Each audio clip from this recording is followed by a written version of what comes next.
daivamtv.com towards God.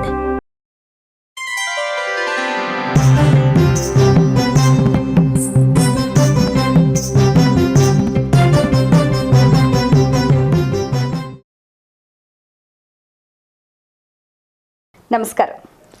daivamtv.com సమర్పించు తిరుప్పావై వైభవం కార్యక్రమానికి సాదర స్వాగతం. ఆండాళ్ తల్లి ఆచరించిన మార్గళి వ్రతం, స్నాన వ్రతం, శ్రీవ్రతం, తిరుప్పావై వ్రతంలో మనం ఒక్కో రోజు ఒక్కో పాసన గురించి తెలుసుకుంటూ వస్తున్నాం. 26వ పాసనలో గోపికలు వాళ్ళు ఆచరించే వ్రతానికి కావలసిన పరికరాలను శ్రీకృష్ణ పరమాత్ముడిని ప్రార్థించారు. మరి 27వ పాసనలో గోపికలు ఏం ప్రార్థించబోతున్నారో తెలియచేయటానికి ఉపన్యాస శిరోమణి, వేద విభూషణ, జ్యోతిష్య బ్రహ్మ, ధర్మనిధి, ఆగమ వారధి, అభినవ బాదరాయణ, మీ అందరికీ సుపరిచితులైన డాక్టర్ కందాడై శ్రీ రామానుజాచార్యులు గారు. వారిని అడిగి మరిన్ని విషయాలు తెలుసుకుందాం. నమస్కారం అండి. శుభం తల్లి, వర్ధతం. నీడాతుంగస్తనగిరితటీ సుప్తముద్బోధ్య కృష్ణం పారాధ్యం స్వం సుజగమధ్యాపయంతి సోచ్చిష్టాయాం సజనిగడితం యా బలాత్కృత్య భుంక్తే గోదా తస్యై నమైదమిదం భూయయే వాస్తు భూయః కర్కటే పూర్వఫల్గుణ్యాం తులసీ కాననోద్భవాం పాండ్యే విశ్వంభరాం గోదాం వందే శ్రీరంగనాయకీం. ఆండాళ్ దివ్య తిరువడిகளே శరణం. కన్యాభరణి సంజాతం బాధూలకులభూషణం శ్రీరంగార్య గురోః పుత్రం షఠగోపమహం భజే. అస్మద్గురుభ్యో నమః. భగవత్ బంధులరా, 26వ పాసురంలో పోల్వన செங்கங்கள் போயப்பாடுடையனவே சால பெரும்பறையே பல்லாண்டி செய்ப்பாரே కోర విளக்கே కొడియే వితానమే అడిగారు. దేశక్షేమం కోసం, వర్షం పడి పాడి పంటలు బాగా ఉండటాని కోసం అనే మాట వాళ్ళ కోసం. మా పంట నీవే, మా పాడి నీవే, మా వ్రతం నీవే. కానీ నీవే కావాలి అంటే వాళ్ళు వ్రతం చేయనియరు. అందుకోసం వ్రతం కావాలంటున్నా. మాకు వాస్తవంగా ఏమొద్దు అంటే వాళ్ళని దగ్గర రానియరు. మీరు చెప్పారు వ్రతం చేస్తాం, వాన పడుతుంది అని వచ్చాం. మరి ఆ విధానంలో వ్రతం చేస్తే కొన్ని పరికరాలు కావాలి కదా. ప్రతి వ్రతానికి ఏవో కొన్ని కావాలి. ఉపకరణాలంటాం, మనం సాధనాలంటాం. మేము చేసే వ్రతానికి కావలసిన పరికరాలను చెప్పారు. ఇందులో ఏం చెప్పారు? పాల్వన వన్నత్తుల్ పాంచశన్యమే. పాల వంటి తెల్లని చక్కని నీ శంఖము లాంటి శంఖము అనలేదు, కావాలి. నడుమ భాగం చాలా విశాలంగా ఉన్న పెద్ద పరలు కావాలి. ఈ పరలు ఏంటి? కావాలి. అది సస్పెన్స్ చివరి దాకా అట్నే ఉంటుంది. చివరి పాత్రలో వస్తుంది. ఏమిటో న్యాయంగా ఒక తప్పెట కొడతాం కదా, దాన్ని తప్పెట అనుకోండి, ఇప్పటికి అనుకోండి. అలాంటివి కావాలి కదా. కోడ విడక్కే కొడియే వితారమే పల్లాండు పాడేవాళ్ళు కావాలి. ధ్వజములు కావాలి కదా. మంగళ దీపములు కావాలి. ఏమడిగారు వాళ్ళు? నిజంగా ఇవన్నీ పనిముట్లేనా? చెప్పాను కదా, ఆడవాళ్ళ మాటలకు అర్థాలు వేరు, సామాన్యంగా అర్థం కావు. అక్కడుంది కృష్ణుడు, ఆయనకు అర్థం కాదు ఏమిటి? నీ శంఖముల వంటి శంఖములు అంటే ఇంకోటి లేదు. పరమాత్మ ధరించేటువంటి పాంచజన్యము వంటి శంఖం ఇంకొకటి లేదు. అదే కావాలి. అంతే కదా. సరే, అవి కూడా చాలా కావాలి. అంటే వైకుంఠంలో ఉన్నాడే స్వామి నారాయణుడు, అక్కడో శంఖ ఆయన చేతిలో ఉంటుంది. క్షీరసాగరంలో ఉన్నాడే, ఇక్కడో శంఖ ఉంటుంది. కృష్ణుడిగా వచ్చావే, ఇక్కడో శంఖ. ఆ మూడు. ఓహో. అలాగే చాలా పెరుంపరయే, పెద్ద భాగం ఉన్న పర అన్నారు. ఒకప్పుడు వామనావతారంలో వామనుడు త్రివిక్రముడిగా పెరిగినప్పుడు జాంబవంతుడు ఓ పెద్ద పర పట్టుకొని ఆయన చుట్టూ ప్రదక్షిణం చేశాడు 3 సార్లు. ఆయన చుట్టూ అంటే ఏమర్థం? ప్రపంచం మొత్తం చుట్టూ. ఆయన ఎంత దూరం ఉన్నాడు త్రివిక్రముడు? 3 లోకాలు వ్యాపించాడు. 3 లోకాలు వ్యాపించిన పరమాత్మ చుట్టూ తిరగాలంటే అర్థం ఏంటి? 3 లోకాలు. 3 లోకాలను జాంబవంతుడు 21 సార్లు తిరిగాడు. కాలిదారు నడుచుకుంటూ, వాహనాలు లేవు కాబట్టి ఆయన పెట్టుకున్న పర ఒకటి పెద్ద పర ఉంది. అదొకటి ఇద్దాం. కృష్ణ పరమాత్మ గోవులను వెంబడిపోయినప్పుడు ఒక పార ఉంటుంది, పర, అది ఒకటి ఇచ్చుకుందాం. అప్పుడప్పుడు కృష్ణుడు కుంభనృత్యం అని కుండ మీద నృత్యం చేస్తాడు, అప్పుడు ఒక పర ఉంటుంది, అదొకటి. 3 ఇస్తాం. సరిపోతుందా? సరే, వచ్చేసింది. పల్లాండు ఇసయిప్పారే, పల్లాండు పాడేవాళ్ళు కావాలి అంటే ఎవరు? పెరిగాడు వారే ఉన్నారు. అనంత గాడు శ్రీనివాసులు ఉన్నారు, నిత్యసూరులు, వాళ్ళందరూ రాని వాళ్ళని ఇద్దాం. కొడియే, కోల విడక్కి, మంగళ దీపం కావాలి. ఎక్కడికి తెద్దాం? వేదాంతంలో, ధర్మశాస్త్రంలో ఇంటికి దీపం ఇల్లాలే కదా. మరి స్వామికి దీపం ఎవరు? అమ్మవారే. శ్రీరంగ హర్మ్యతల మంగళ దీపరేఖాం శ్రీరంగరాజ మహిషీం శ్రియమాశ్రయామ అంటారు మన పెద్దలు. శ్రీరంగ హర్మ్యానికి అంటే దేవాలయానికి దీపం ఎవరు ఉంటే అమ్మవారే. కాబట్టి స్వామికి దీపం ఎవరు? అమ్మవారే. అమ్మవారు నువ్వు. కొడియే అంటే ధ్వజం కదా. ఎవరు ధ్వజం స్వామికి? గరుత్మంతుడు, నువ్వు. ఇక వితానమే, పై మేలికట్టు అంటే వర్షం పడకుండా, మంచు కురవకుండా తల మీద ఉండాలి. పరమాత్మ బయటికి వెళితే ఎండ తాకకుండా, వాన పడకుండా, గాలి రాకుండా కాపాడే వితానం ఏది? ఏముంది స్వామికి వితానం? ఆదిశేషుడు. అవును. మరి ఆయనే వితానం. అవును. కాబట్టి ఆదిశేషుడు నువ్వు. ఇప్పుడు ఏం మిగిలింది? స్వామి. నీ శంఖాలు వెళ్ళాయి, నీ తప్పెటలు పోయాయి. అమ్మవారు, గరుత్మంతుడు, ఆదిశేషుడు, ఆళ్వారుడు, నిత్యసూరులు ఇవన్నీ అడిగారు. ఇన్ని అడిగిన తర్వాత ఇవన్నీ ఇస్తే ఆయన ఉంటాడా? ఆయన కూడా రావాలి. ఓహో, ఇదా మీ అసలు ఉద్దేశ్యం? ఇదా? చమత్కారంగా ప్రార్థించి ఆడపిల్లలమని, మాకేం తెలియదని, చిన్నవాళ్ళమని, నిన్ను నమ్ముకొని వచ్చామని అమాయకంగా మాట్లాడి నన్ను ఓడిస్తారా? నేనెవరికి ఓడిపోను, అందరినీ నేనే గెలుస్తాను. నన్ను ఓడించే ప్రయత్నం చేస్తారా? ఇప్పుడు నా సంగతి చూపుతాను అన్నాడు. అంటే స్వామి, మీ సంగతి మాకు బాగా తెలుసు, కొత్తన నీవు ఓడిస్తావు. ఎవరిని ఓడిస్తావు? నీ వాళ్ళనా పరవాళ్ళనా? చెప్పోయా. నువ్వు ఎవరిని ఓడిస్తావు? ఎవరు నీతో కూడి ఉండరో వారిని ఓడిస్తావు. నీ వాడిని అన్న వారికి నీవు ఓడిపోతావు.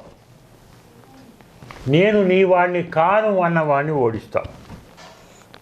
అదే చెప్తున్నారు, కూడని వారిని గెలుస్తావు, కూడారై వెల్లుం సీర్. అదే అర్థం. కూడారై, కూడని వారిని, వెల్లుం గెలిచే, సీర్ స్వభావం కల గోవింద. నీ స్వభావం ఏమిటి? నిన్ను కూడని వారిని గెలుస్తావు. నేను నీ వాడిని అంటే నువ్వే ఓడిపోతావు. మాకు తెలుసు, అందుకే మేము నిన్ను కూడాం. మమ్మల్ని నువ్వు గెలవలేవు, మాకు నువ్వే ఓడిపోతావు. అందుకే ఈ పాశరం అద్భుతమైన పాశరం. అంటే భగవత్ తత్వాన్ని స్పష్టంగా చెప్పిన పాశరం. పరమాత్మ పరాక్రమవంతుడే, వీర్యవంతుడే, బలవంతుడే, తేజోవంతుడే, ప్రభావవంతుడే. ఇవన్నీ వేరే వాళ్ళ దగ్గర. ఆయనను నమ్ముకున్న భక్తుల దగ్గర ఆయన బలం చూపడు, దయ చూపుతాడు, కరుణ చూపుతాడు, వాత్సల్యం చూపుతాడు, అగినవన్నీ ఇస్తాడు, తనను కూడా ఇస్తాడు. పరమాత్మ యొక్క అసలైన స్వరూపాన్ని చెప్పే పాసురం ఇది. పరమాత్మ ఎంత తీయగా ఉంటాడో ఈరోజు చేసే పాయసం కూడా అంత తీయగా ఉంటుంది. ఆ తీపితనం పాయసంలోది కాదు, పరమాత్మ దయలోది. పరమాత్మను సేవించే భక్తుల భక్తిలోని తీయదనం అది. భావించాలి, అనుభవించాలి. అనుభవానికి, ఆవేశానికి, ఆవేగానికి అమృత చెరి ప్రవాహం అంట. అలాంటి దానికి ఏ సరిహద్దులు పనిచేయవు. అందుకే స్పష్టంగా చెప్తారు గోపికలు, కూడారై వెల్లుం సీరు గోవింద. నిన్ను కూడని వారిని గెలిచే స్వభావం కల గోవింద. ఉందన్నై పాడి పరై కొండు యాం పెరు సమ్మానం. ఇప్పుడు ఇంకో మెట్టు పైకెక్కారు. అప్పుడేమో పరికరాలు కావాలి అన్నారు. సరే ఇస్తాను అన్నాడు. ఏముంది, ఏం చేస్తారు బాబు స్వామి అంటే పరికరాలు ఇచ్చి తప్పించుకుందాం అనుకుంటున్నావా? నిన్నే వదిలిపెట్టాను మేము, అంత సులభంగా వదిలిపెట్టా. ఏం కావాలి? ఉందన్నై పాడి పరై కొండు. ఆడపిల్లలం, చిన్న పిల్లలం, ఇంత మంచులో, ఇంత చలిలో, ఇంత గాలిలో నిద్రమాని చెప్పాం కదా. నెయ్యి ఉన్నాం, పాలున్నాం, ఆహారం లేదు, పాలు లేవు, పెరుగు లేదు, నెయ్యి లేదు, ఉపవాసం ఉంటున్నాం, స్నానం లేదు, మంచి బట్టలు లేవు, మంచి అలంకారం లేదు. ఇంత కష్టపడి నువ్వు చెప్పిన వ్రతం ఆచరించి నీ నామాన్ని ఉందన్నై పాడి నీ నామాన్ని కీర్తన చేసి పరయికొండు. వ్రతానికి కావలసిన నువ్వు ఇస్తానన్న పర ఉందే, దాన్ని తీసుకుంటున్నాం కదా. అంటే నమ్మకమే, తీసుకుంటున్నాం. ఆయన ఇస్తాడు. ఎట్లా ఒక్క పర ఇచ్చి తప్పించుకుంటావా? మరి మాకు ఇంత కష్టపడ్డాం కదా, ఫలితం వద్దా? నీలాంటి వాళ్ళని ఇంతకాలం సేవించి ఈ పరికరం పొందిన మాకు నీవు సమ్మానం చేయాలి. స్టెప్ పైకి ఎక్కారు. ఇందులో 2 భాగాలు ఉన్నాయి. ఏమన్నారు? సమ్మానం, అద్భుతమైన మాట, భాష నేర్చుకోవాలి. సన్మానం వేరు, సమ్మానం వేరు. అక్షరం మారితే అర్థం మారుతుంది. అందుకే నేను చాలాసార్లు అంటే ఇప్పుడు వాళ్ళకి చాలామందికి అక్షరాలు రావు. ఉన్న కారణం అదే, కోపంతో కాదు. వాళ్ళు తెలుసుకునే ప్రయత్నం చేయరు. మాకు తెలిసింది చాలు అంటారు. తప్పది. జ్ఞానం అనేది లిమిట్ లేదు. యాం పెరు సమ్మానం అంటే సమ్మానం, సన్మానం కాదు, సమ్మానం. సన్మానం అనేది మనకు సామాన్యంగా పెద్దవారికి చిన్నవారు చేస్తారు. సమ్మానం అనేది చిన్నవారికి పెద్దవారు చేస్తారు. ఓహో. ప్రేమతోటి, అభిమానంతో, ఒక అనుబంధంతో చేస్తారు. అది ఆ ప్రక్రియలో చూచేవారికి చేసేవారికి కనపడేది ఒకటే, అనుబంధం, ప్రేమ, ఆప్యాయత. అక్కడ వయస్సు, స్త్రీ, పురుషుడు, లింగం, జాతి, మతం, కులం ఏమీ ఉండవు. ప్రేమకి ఇవ్వనందుకు ఒక వస్తువును ప్రేమించాలంటే ఆ వస్తువు మంచిది కావాలనక నీ ప్రేమ ఎందుకు? అది అందరు ప్రేమిస్తారు. అందువల్ల చిన్నవారికి పెద్దవారు చేసేది సమ్మానం. మీకు ఇంకా ఉదాహరణ కావాలంటే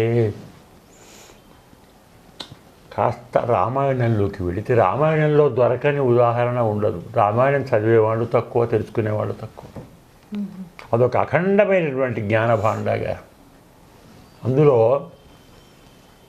రామచంద్రమూర్తికి పట్టాభిషేకం నిశ్చయమైంది. రాముడు అమ్మకు చెప్పాడు. అక్కడి నుంచి సీతమ్మ ఇంటికి వెళ్ళాడు. తన శయ్యాగారం అక్కడికి వెళ్ళాడు సీతమ్మ దగ్గరికి. సీతారాములు కలిసి కూర్చొని స్వామిని పూజించారు. ఉపవాసం ఉండాలి ఆ రోజు. ఉపవాసం ఉన్నారు, పూజ చేసుకున్నారు. సరే, ఇంతలా దశరథుడు కైక దగ్గరికి వెళ్ళాడు. ఆమె వరాలు కోరింది. ఆ విషయం చెప్పడానికి కోసం రాముడిని పిలిపించాలి. సుమంతులని ప్రధానమైనటువంటి మంత్రి ఉంటాడు. ఆ సుమంతుడిని పిలిపించి రాముడిని తీసుకురమ్మని చెప్పాడు దశరథుడు. సుమంతుడు వెళ్ళాడు.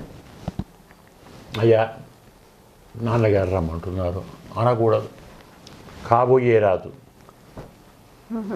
కాబోయే రాజును రమ్మంటున్నారు, రండి. మాట్లాడటం నేర్చుకోవాలి. మనకు రాదు. పితాత్వాం ద్రష్టుమిచ్చది. ఎంత చక్కని భాష. స్వామి, నాన్నగారు మిమ్మలను చూడాలనుకుంటున్నారు. నేర్చుకోండి ఇలా బదులు మాట్లాడాలో. రమ్మంటున్నారు అంటే ఆజ్ఞ అవుతుంది. ఈయనకి కొద్దిసేపటికి వచ్చినప్పుడు రాదవుతున్నాడు. పెద్దలతో రమ్మంటున్నారు, రాండి. ఇలాంటి పిచ్చి మాటలు మాట్లాడకూడదు. ఎంత బాగా చెప్పాడు సుమంతుడు. పితాత్వాం ద్రష్టుమిచ్చతి. మీ నాన్నగారు నిన్ను చూడాలనుకుంటున్నారు. అప్పుడు కూడా రండి అని లేదు. తత్ర ప్రమాణం భవాన్ గమనాయ ఇతరాయవా. తర్వాత మీ ఇష్టం. ఇక్కడే ఉంటారో వస్తారో మీ ఇష్టం. నాన్నగారు చూడాలనుకుంటున్నారు. ఈ భాష ఎలా ఉంది? ఇది నేర్చుకోవాలి. సంస్కారం అంటారు. అది విని నాన్నగారు చెప్పారా, వస్తున్నాను. సీత, నాన్నగారు చెప్పారు కదా, నేను బయలుదేరుతున్నా. అక్కడ కైక ఉందట. ఇద్దరు కలిసి మనకేదో క్షేమాన్ని కూర్చోబోతున్నారు. చాలా మంచి మాట చెప్పారు. బయలుదేరుతున్నాను. బయలుదేరాడు. ధర్మశాస్త్రం ఇంటి నుంచి భర్త బయటికి పోతే భార్య వెంట రావాలి. ఎక్కడి దాకా? ద్వారం దాకా. ద్వారం దాటి రావద్దు. ద్వారం దాటి భార్య వస్తే భర్త త్వరగా తిరిగి రాడు, ఆలస్యం చేస్తాడు. లెక్క. మనకోసం ద్వారం దాకా రావాలి.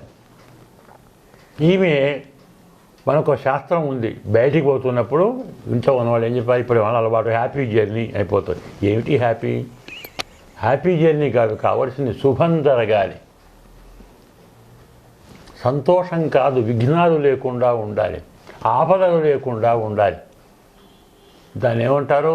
మంగళాశాసనం. మనం చెప్పాను మీకు, మంగళాశాసనం అంటారు. సీతమ్మ ఆ పని చేస్తున్నది. పూర్వాం దిశం వజ్రహరః, దక్షిణాం పాతు తేజమః, వరుణ పశ్చిమామాశాం, కుబేరస్థ ఉత్తరాం దిశం. ఆయన వెడుతున్నది పక్క ఇంటికి. ఇంత ఎక్కడుంది? పక్కనే. కానీ ఈ మధ్యన ఏం కావచ్చు? తూర్పు దిక్కు ఇంద్రుడు, దక్షిణం యముడు, పశ్చిమంలో వరుణుడు, ఉత్తరంలో కుబేరుడు నిన్ను కాపాడాలి. అవునా సార్? ఇలా చెప్పుకుంటూ స్వామి వెంట వస్తున్నది. కడప వచ్చింది, ఆగారే, వచ్చేసింది, దాటపోయింది. దాటలే, కారు తీసింది. రాముడు ధర్మాత్ముడు, బాగా ధర్మాన్ని ఇలా గమనించాడు. ఇవి ఇలాంటివి కథలు ఏ టీవీలో చూపరు, ఏ కథలు చెప్పరు ఎవరు. గ్రంథంలోనే ఉంటుంది, పెద్దలే చెప్పాలి. ఆమె రాముడికి మంగళాశాసనం చేసుకుంటూ కడప దాటబోవటానికి పాదం పైకెత్తగానే అలా తోచిన రాముడు అమాంతం వచ్చి ఆ కారు పట్టుకున్నాడు. తీసి లోపలికి పెట్టాడు. తన మెళ్ళో ఉన్న మాల తీసి ఆమె మెళ్ళో వేశాడు. ఉండు, పెడుతున్నాను. ఇది సమ్మానం. దీన్ని ఏమంటారు? సమ్మానం. సన్మానం కాదు ఇది. నా మీద ఇంత ప్రేమ. ధర్మాన్ని శాస్త్రాన్ని కూడా పరిశీలించలేనంతటి ప్రేమ నా మీద చూపావు. సంతోషం, అభినందన. ఏపడు నా మాల నీకేస్తున్నా. ఇదిగో నీ పాదం బయటికి వస్తే ప్రమాదం. ఎవరికో ఇక్కడ కాళ్ళు పట్టుకుంది భక్తితోటే ప్రేమతోటే? ప్రేమతోటి భార్యను భర్తను భార్య ఏమైనా పట్టుకుంటారు. అది ఇప్పటి వాళ్ళు అపార్థం చేసుకుంటున్నారు. చాలా తప్పు. ప్రేమకు అనుబంధానికి ఏ కట్టుబాట్లు లేవు. ప్రేమ లేకుండా నాటకాల కట్టుబాట్లు ఉన్నాయి. కాబట్టి ఆనాడు రామచంద్రుడు సీతమ్మ పాదాన్ని పట్టుకొని లోపలికి పెట్టి మెళ్ళో మాల వేసి గంధం రాసి ఆశీర్వదించి ఉండు అని ఎలా సమ్మానం చేశాడో, రాముడు సీతకు ఎలా సమ్మానం చేశాడో మీరు కూడా మాకు ఆ సమ్మానమే చెయ్యాలి. ఎంత చక్కగా ఎంత గడుసుగా ఇలాంటి అర్థం తెలుసుకోవాలి. ఎవరు చెప్తారు? చెప్పడం లేదు అర్థాలు. సమ్మానం దాడిపోతున్నారు. సన్మానం అంటే ఏమిటి? సన్మానం అంటే అందుకే ఇలాంటి విషయాలు చెప్పాలంటే సమయం ముందర పెట్టుకుంటే కుదరదు. విశేషాలు వివరించాలి, తప్పదు. ఇప్పుడు యాం పెరు సమ్మానం నాడు పుగడుం పరిచినారనన్నాక ఈ సన్మానం కూడా ఏకాంతంగా రహస్యంగా కాదు, అందరికీ తెలియాలి. లోకమంతా పొగడాలి. ఆహా, ఏం గోపికరండి, ఏం కృష్ణుడండి, ఎంత వ్రతం చేశారండి.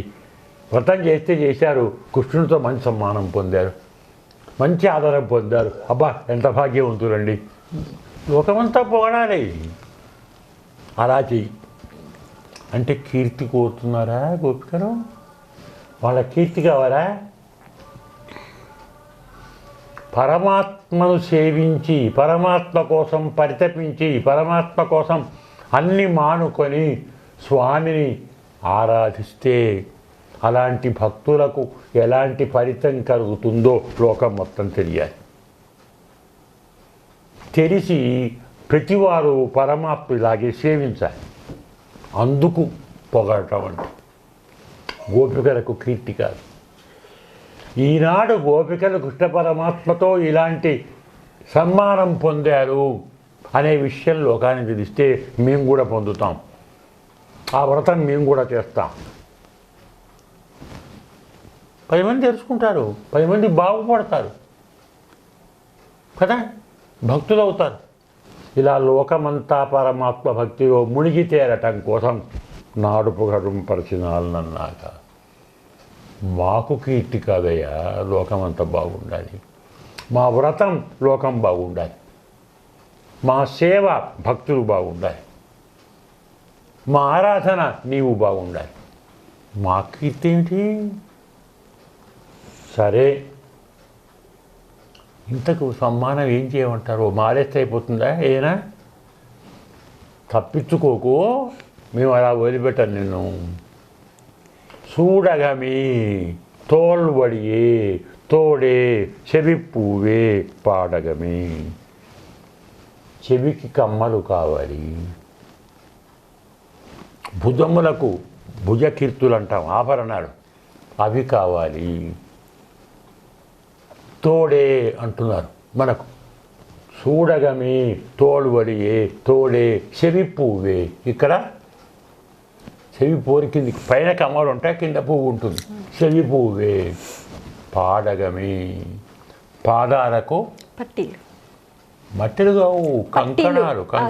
పట్టీలు అంటారు, అవి కావాలి. ఒకటి చూడగమే తోలువడియే తోడే చెవి పువ్వే పాడగమి. కంకణాలు, భుజకీర్తులు, కంకణాలు, చెవిపూలు, పాదాభరణాలు, ఇవి మాకు ఆభరణాలు కదా. ఇంతేనా? ఎన్నెన్ను పలకరం యామని ఓం. మాకేం తెలుసు? నీ ప్రియురాళ్లకు నీవు ఏ అవయవాలలో ఏ ఆభరణాలు అలంకరించి అందాన్ని చూస్తావో అది నీ ఇష్టం, మా ఇష్టం. అడగడానికి మేమెవరం? మేము నీ వాళ్ళం. మాకు ఎలాంటి ఆభరణాలు కావాలో నీకు తెలుసు, ఎలా అలంకరించుకోవాలో నీకు తెలుసు, ఎలా అలంకరించుకుంటే ఎలాంటి సౌందర్యం బయటకు వస్తుందో నీకు తెలుసు, ఏ సౌందర్యం చూస్తే ఆనందిస్తావో నీకు తెలుసు. మాకేం తెలుసు? నువ్వేం చెప్తావు? పల్కలను, అనేకమైన ఆభరణాలు కొన్ని చెప్పాం దృష్టాంతానికి. ఓ చెవికి భుజానికి కంకణ గాజులు, చేతులకు గాజులు, తర్వాత పాదాలకు ఆభరణాలు, మెళ్ళో మరేమిటో ఇవి అందకరిస్తాయి కాబట్టి చెప్పాను. ఎన్నెన్నో పల్కలను ఇలా అని ఎన్నో ఎన్నో ఆభరణాలు ఆభరణాలు ఆభరణాలు చాలా ఆభరణాలు యామని ఓం మేము ధరించాలి అంటే మా చేత నీవు ధరింప చెయ్యాలి. చెవి పూలు మేము పెట్టుకోం, నువ్వు వచ్చి పెట్టాలి. కంకణం నీవు తొడగాలి, భుజగెత్తులు నీవు తొడగాలి, పాదాలకు పట్టీలు నువ్వు తొడగాలి, మెళ్ళో హారం నువ్వు వేయాలి. ఇంత నీ ఇష్టం ఏమనేది.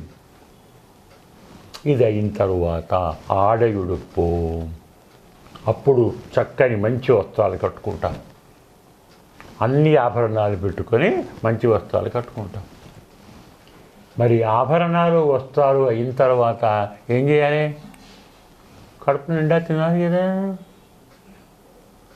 ఒక్కళ్ళు కాదు, అందరం కలిసి తినాలి. అదల్ పిన్నే పాలు సోరు మూడనైపోయిదు. ఎంత ఎంత కమ్మని ఆరాధన, ఎంత కమ్మని అభిలాష. ఇంత చక్కని ఆభరణాలు అలంకరించుకొని, అంత చక్కని వస్త్రాలను పెట్టుకొని దా మా మధ్యన కూర్చో, ఎక్కడో కాదు. అప్పుడు పాలు సోరు. ఇంతకాలం మేము పాలు తాగలేదు, అన్నం తినలేదు, నెయ్యి తినలేదు, వెన్న తినలేదు, పెరుగు తినలేదు. అవన్నీ కుండలు కుండలు కుండలు సముద్రంలాగా పేరుకపోయినాయి. అవన్నీ తీసుకురావాలి. ఇన్నాళ్ళు దాచిన పాలు ఉంటాయా? ఇన్నాళ్ళు అంటే ఉంటాయి. రేపల్లెలో కృష్ణ పరమాత్మ హస్తస్పర్శతో ఏర్పడిన పాలు 10 ఏళ్ళు ఉంటాయి, 10 రోజులు కాదు. అవి స్వామిచ్చిన పాలు. ఆయన చెయ్యే ఒక రసాయనం కదా, అమృతం. అమృతం అది, అమృతం కలిసి చెడిపోదు. కాబట్టి ఆ పాలన్నీ తేవాలి. ఇంతకాలం వండకుండా ఉన్న బియ్యం మొత్తం అందులో పోయాలి. పాయసం అంటే నీళ్ళలో బియ్యం పోసి వండి పాలు పోయటం కాదు, పాలలో ఉడికించాలి బియ్యాన్ని. అదే పాయసం. అసలు ఇవి పాయసాలు కావు. పెద్దలంతా అలాగే చేస్తారు. పాయసం అంటే పాలల్లో ఉడికించాలి. అలా పాలల్లో బియ్యం పోసి అన్నం చేసి, ఆ అన్నం పైకొచ్చే లోపల అసలు పిన్నే పాలు సోరి చేసి మూడనైపోయిదు. ఆ పాలు అన్నము కనపడకుండా పైన నెయ్యి పోస్తా. దాన్ని మీరు తినలే కదా, అదంతా ఉంది. ఇప్పుడు అందరూ పైన నెయ్యి పోస్తాం. అప్పుడు ఏం కనపడుతుంది? నెయ్యే కనపడుతుంది. బియ్యం లేవు, అన్నం లేదు, పాలు లేవు, నెయ్యి కనపడుతుంది. అలా తయారైన పాయసాన్ని అందరం కూర్చొని ఒక వరుసలో కూర్చొని, పాత్రలు, ప్లేట్లు, కంచాలు కాదు, దోషిడి పట్టాలి. ఇలా పెట్టుకోవాలి దోషిలో పోయి. అది ఒకరి మోచేయి ఇంకొకరికి తగులుతూ ఉండాలి. ఒకరినొకరు కాస్త నెట్టుతూ ఉండాలి, ఒకరినొకరు చూస్తూ. ఆనందం అది పాయసంలో కాదు. అనుకున్న వారితో కలిసిమెలిసి ఆరగించే అరమెతుకైనా అమృతం గట్టే గొప్పది. ఆ భావం నేర్చుకోండి. ఇలా చేతులన్నీ ఇలా పెట్టుకుంటే పాయసం పోస్తుంటే తాగటం కంటే ముడంగి వడివారా మోచేతుల మించి కారిపోతున్నదే ఎక్కువ కనపడాలి. చూసేవారికి ఎంత కమ్మని భావన. తినాలి కాదు, తినాలి తాగాలని కాదు, అందరం కలిసి ఉండాలి, అందరం కలిసి అనుభవించాలి. ఏమనుభవించాలి? పరమాత్మ అనే పాయసాన్ని అనుభవించాలి. ఎవరు పాయసం? పరమాత్మే పాయసం. పరమాత్మ కృప పాయసం, పరమాత్మ దయ పాయసం, పరమాత్మ ప్రేమ పాయసం. ఆ నెయ్యి మోచేతుల మించి కారుతూ ఉండాలి. కూడి ఇరుందు, ఇలా అందరం కలిసి ఉండి కూడిరిందు చల్లబడాలి. పరికరాలిచ్చి పారిపోదామనుకుంటున్నావేమో, నిన్ను వదిలిపెట్టము. మాకు పరికరాలే కాదు, సమ్మానం కావాలి. ఆ సన్మానం కూడా ఇవన్నీ మాకు కావాలి. ఇలా మాకు నీవు ఇవ్వాలి. అందరం కలిసి పాయసం తాగాలి. దీని పేరే కూడారై అని పేరు. ఈ విషయాన్ని తెలుసుకునే భగవద్ రామానుజుల వారు ఆండాళమ్మ ఓ పని చేసింది. సుందరరాజస్వామిని ఉన్నాడు మధురై దగ్గర, అడగే పెరుమాళ్ అంటాం మన తమిళ్లో.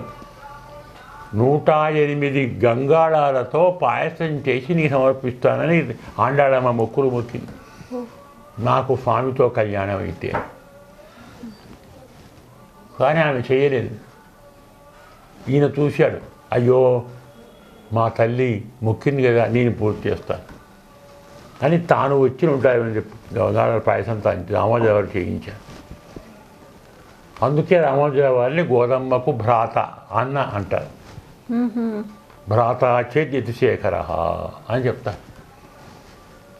ఇది కావాలి, ఇది ఒక అర్థం. కాస్త విశేషంగా ఉంది. ఈ పాత్రలన్నీ మనం తగ్గించొద్దు, కొన్ని విషయాలు చెప్పుకోవాలి.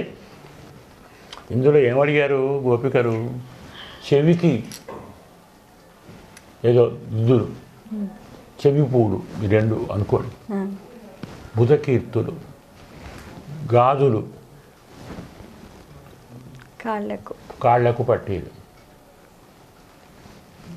అంత పెద్ద కృష్ణుడిని ఇంత చిన్న ప్రశ్న అడిగారు. ఇంత చిన్న కనుకనా అనుకుంటున్నారా? ఇది చాలా గడుసు కోరిక, చిన్నదాని కాదు. ఆయన ముంచే కోరిక, ఇది చిన్న కోరిక కాదు. నేను చెప్పాను కదా, ఆడవారి మాటలకు అర్థాలు వేరున్న కారణం ఇదే. చాలా లోతుగా మాట్లాడతారు. మొదలు చూడగమి అని చెప్పాం. ఒక కంకణం కావాలి, కంకణాలు కట్టాలి అంటే గాజులు. చూడగమే గాజులు కావాలి. తర్వాత తోడుబడియే, మనకు బుధకీర్తులు కావాలి. తోడే, చెవి పై భాగము, చెవి పువ్వే, ఇవి కావాలి.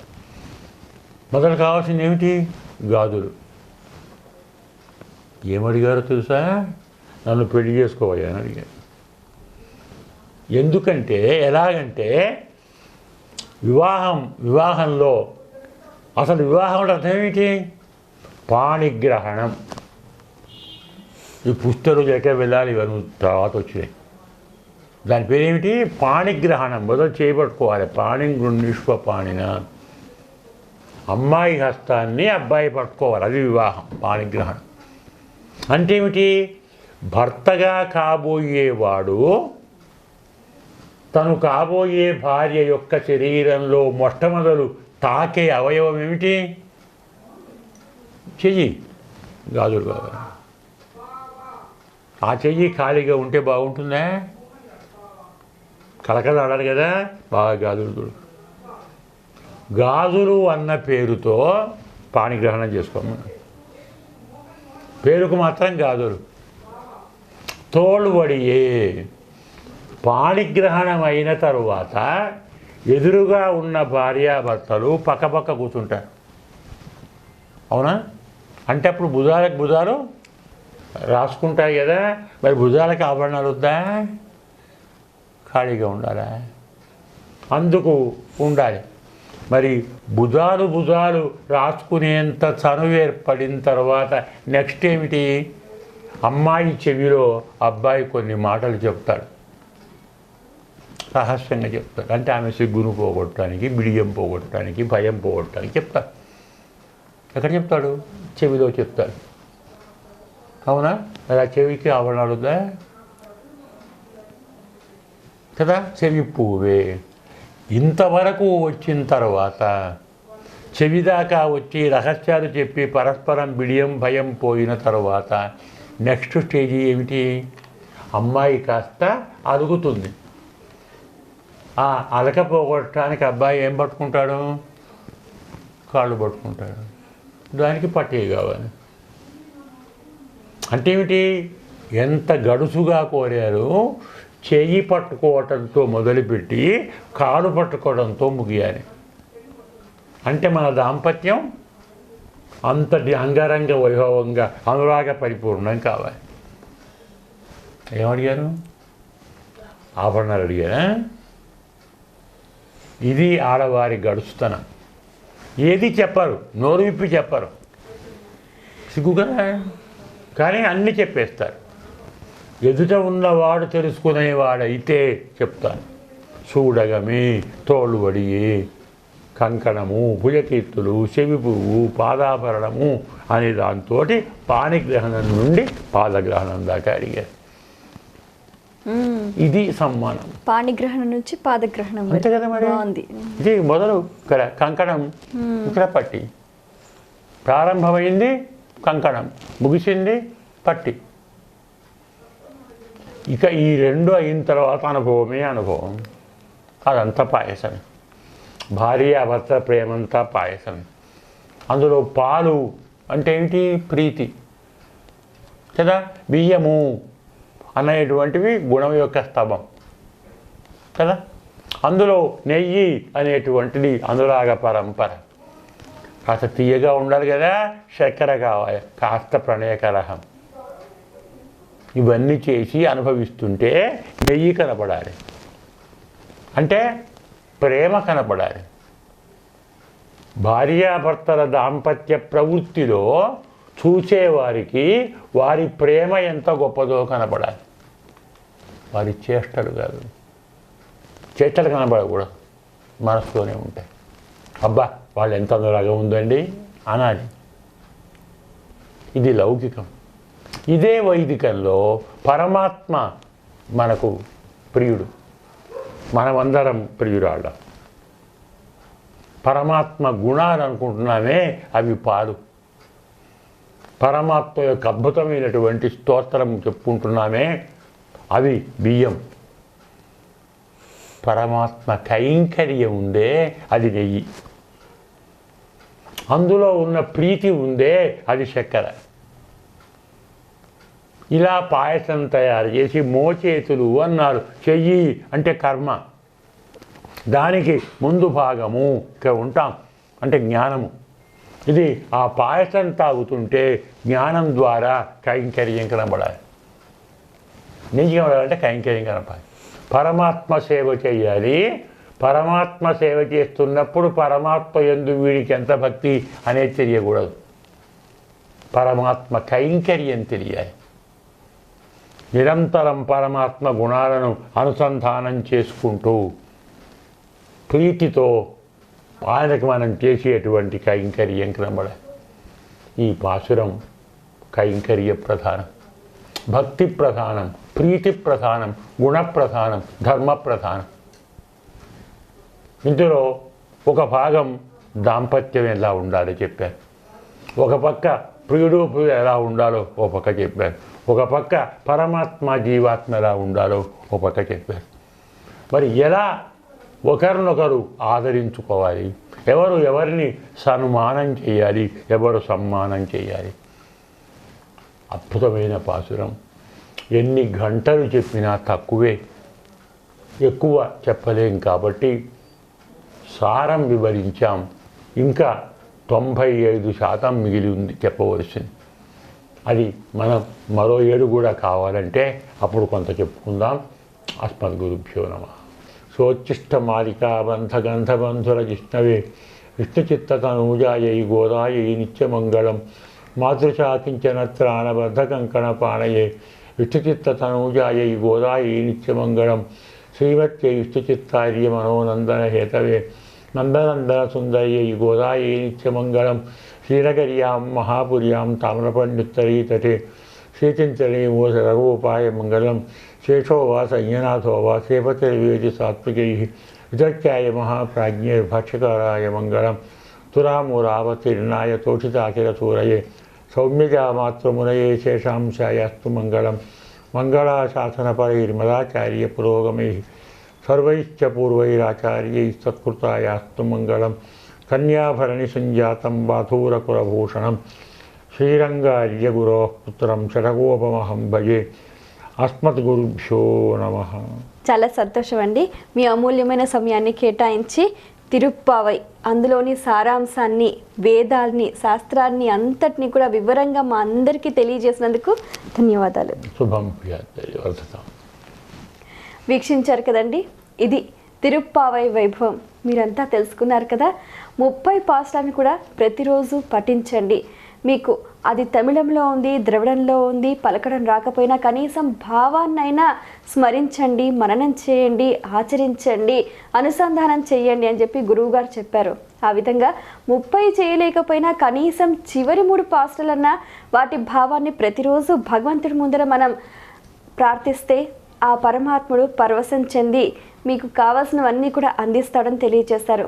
ఆ విధంగా ఆండాళ్ తల్లి అనుగ్రహం, గోదా రంగనాథుల దివ్య ఆశీస్సులు అందరికీ ఉండాలని కాంక్షిస్తూ daivam.tv.comని లైక్ చేయండి, షేర్ చేయండి, సబ్స్క్రైబ్ చేయండి. స్వస్తి. daivam.tv.com యూట్యూబ్ ఛానల్ని లైక్ చేయండి, షేర్ చేయండి, సబ్స్క్రైబ్ చేయండి. నోటిఫికేషన్స్ కోసం బెల్ ఐకాన్ని ప్రెస్ చేయండి.